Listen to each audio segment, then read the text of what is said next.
Hey, it's Adriel of Alipreneur.com, where you can find web tech tools, mindset, and motivation you need to scale your side hustle. Today's topic is a little different. I'm going to talk about an evening routine, and I'm going to share with you an evening routine that I use to help me become more productive at work and life. Now, I wanted to talk about this topic because evening routines don't get as much love as morning routines do, but they are essentially as vital as a morning routine. A good nighttime routine is a skill that you can learn along the way. People have developed nighttime routines over the years, so if you want to develop a good one that serves you, then it may take some time. It's just like a habit. You've got to develop it. But once you find one and design one that fits your lifestyle, stick with it. Okay, there's a saying, easier said than done. I want you to find a routine that's easier done than said. Once you get a good system going, stick to it, because if you stick to it and it's simple, you'll set yourself up to win. You know, just an idea, I'm not going to get up but early in the morning at 5 a.m. if I go to bed every night at 2 a.m. It's not going to set myself up to win. Okay, I've got to be realistic with my sleep habits and my sleep necessities. So you want to set yourself up to win with a good evening routine. So after I put my kids to sleep, after I tuck them in bed, and I am done with my real work that I tend to do a little after they go to bed, I try to do a little bit of work after they're asleep, maybe for about an hour or an hour and a half. Then I begin my evening routine. After, I brush my teeth, wash my face, floss my teeth, all that stuff. I typically remove all my jewelry before going to bed, and I put my devices away. I put my iPhone on the charger. I put my iWatch on the charger, and I start my evening routine, which isn't very long. I give myself about 30 minutes to an hour for my evening routine, and it doesn't always go for an hour, but typically I'll sip some tea and I will do a little bit of deep breathing just for 5 to 10 minutes, not much.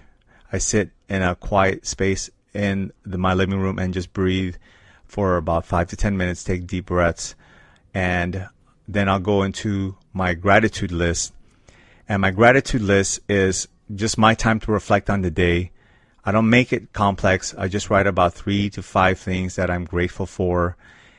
The small things, the experiences that I've had throughout the day, that I'm just genuinely glad to have encountered, people I've encountered, experiences that I've encountered. It could be as simple as a compliment I received or a compliment I gave.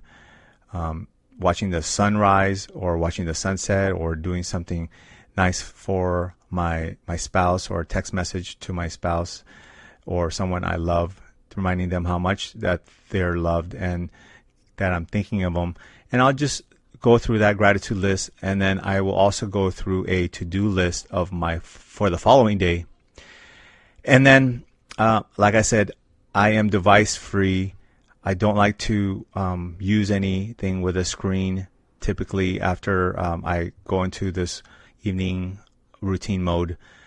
And then I like to read something that I enjoy but doesn't get my mind into thinking mode or solving problem mode. For example, I would rather read a fiction book, and read that until I'm tired enough to go to sleep, than reading a nonfiction book where it gets my gears going and wakes me up because I'm trying to go into a problem solving mode.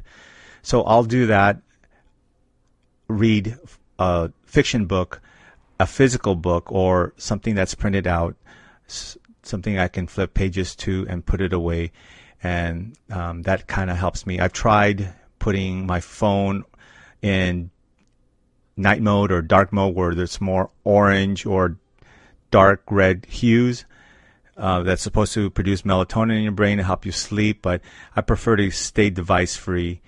And then also I add some prayer to my after my journaling session. I think about people and family members that I just want to send good wishes and prayers to, and then I will go into my reading, and that's when I do all my reading until I'm ready to fall asleep. I typically go to bed pretty late, but I give myself about 6 hours, give or take, of sleep that I absolutely need. I don't require a whole lot of sleep each night. I have 2 young babies. They are 4 and 5 years old that require me to be ready in the morning to help them get going, and with breakfast and all that stuff, fun dad stuff. But that's kind of a little glimpse of how I get ready for bed. And find one that works for you. Remember, easier done than said. Find something that you can stick with. Find something that works. Make sure you get adequate rest. Okay, you want to have a successful action plan. You want to be consistent with this. So anyways, I'm just going to keep it at that. I have more information coming towards you for morning and evening routines coming up. So look out for that in my blog. But if you found any value to this, please pay it forward and share my blog post to your friends. And I hope to catch up with you later. Remember, have a beautiful, beautiful day. Stay blessed. Peace and love. It's your time.